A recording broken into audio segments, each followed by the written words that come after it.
자, 여러분, 최근에 이재명과 관련을 해가지고 성남시 대장동에서 있었던 그 대규모 부동산 개발 사업 일명 화천대유 사건 떡밥이 온 뉴스에서 난리가 나고 있는 그런 상황입니다.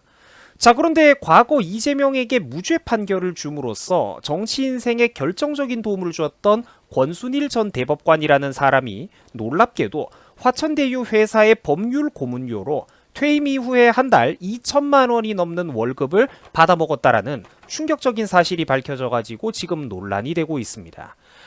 여러분들 안타깝죠. 대한민국 사법부도 얼마나 썩었는지 여러분들 상상 못합니다.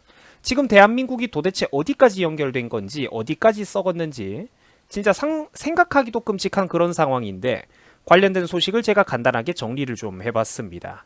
자, 다들 아시겠지만 요즘 이 성남시 대장동의 부동산 개발 사업이 난리죠. 화천대유라고 하는 정체불명의 부동산 개발 회사에 관련된 떡밥이 온 뉴스에서 지금 난리가 나고 있습니다. 자, 이 사건을 제가 아주 간단하게 요약해드리자면은 요 한 장으로 끝낼 수가 있어요, 설명을. 처음에는 이재명 지사가 그때 당시에는 성남시 시장이었는데, 처음에는 이재명이가 개발 수익금을 공영으로 환수하겠다느니 어쩐다느니 그럴듯하고 모호한 명분을 내세웠는데, 실제로 진행이 된 추이는 달랐다라는 겁니다. 알고 봤더니 실제로는 적당한 인물과 바지사장을 내세워가지고 화천대유라고 하는 부동산 개발 회사를 만든 뒤에 거기에 관련된 사람들이 어마어마한 배당금과 경제적 이득을 취득했더라는 겁니다. 관련된 사람들이 말이죠. 바지사장을 내세워가지고 관련자들이 엄청난 이득을 벌어들였다. 요렇게 한 줄로 여러분들이 이해를 할 수가 있어요. 자, 실제로 관련된 뉴스 기사를 한번 살펴보시면은 과거 이재명을 인터뷰했던 언론인이 불과 7개월 뒤에 성남시 대장동의 부동산 개발 사업과 관련된 화천대유를 설립했다라는 보도가 실제로 지금 뉴스 보도가 나오고 있고, 또 이재명이가 추진하던 대장동의 공영개발 사업에 참여했던 신생업체가 무려 1천억 원에 달하는 1천억 원이 넘는 배당을 받아갔다라는 사실이 알려져서 큰 논란이 되고 있기도 하죠. 뿐만 아니라 심지어 지분 1% 정도밖에 없는 화천대유가 사실상 대장동 부동산 개발 사업의 권한 거의 모두를 반독점했다라는 증언도 지금 이제 관련자들로부터 나오고 있어요.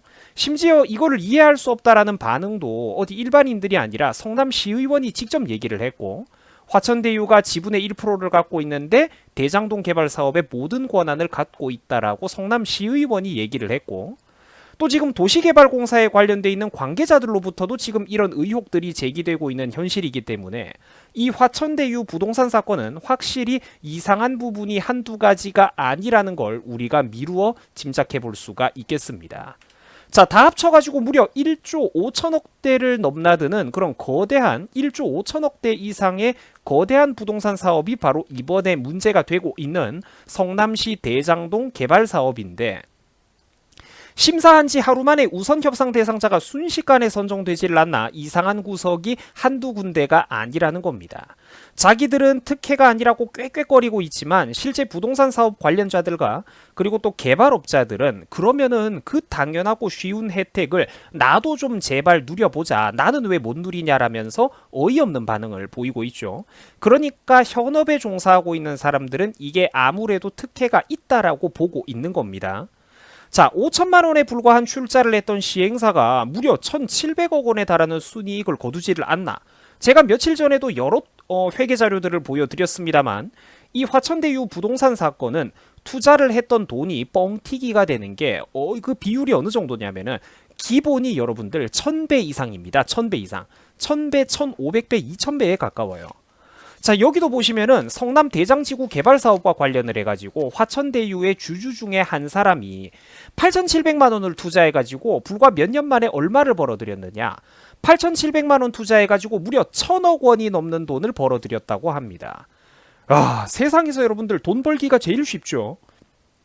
비율이 1000배도 넘어요. 자, 그런데 그런 마법과도 같은 비율이 어떻게 가능한 거냐라고 묻자 자료는 줄 수 없다라고 합니다. 대장지구 시행사 선정에서 떨어진 기업들에게도 관련자들이 자료를 요청해 봤더니 그 자료를 못 준다라고 해요. 여러분, 이상하죠? 여러분, 아직도 이 화천대유 부동산 사건을 바라보면서 이상하다라는 감정조차 못 느끼고 무조건 어떤 지지를 보내는 사람들은 바보입니다. 바보예요. 명확한 해명을 요구하고 정치적으로 특검까지 들어가는 게 당연한 사건이에요. 자, 그런데 이렇게 구린 게 많은 화천대유 사업과 관련을 해서 우리나라 전직 대법관이 엮여 있더라는 겁니다. 불과 얼마 전까지만 해도 현직이었죠, 이 사람은. 권순일 전 대법관은 화천대유에서 고문료로 한 달에 2천만 원에 달하는 돈을 받아가고 있었다라는 겁니다. 참고로 이재명 지사는 과거 친형 강제 입원 사건 등과 관련을 해가지고 뭐 관심이 없는 분들도 대충 그 시끄러운 집안 내 잡음을 들어보셨을 거예요. 근데 이제 이런 것들과 관련을 해가지고 정치 생명이 아예 끝장날 뻔하다가 기적적으로 재판에서 살아 돌아온 적이 있었습니다.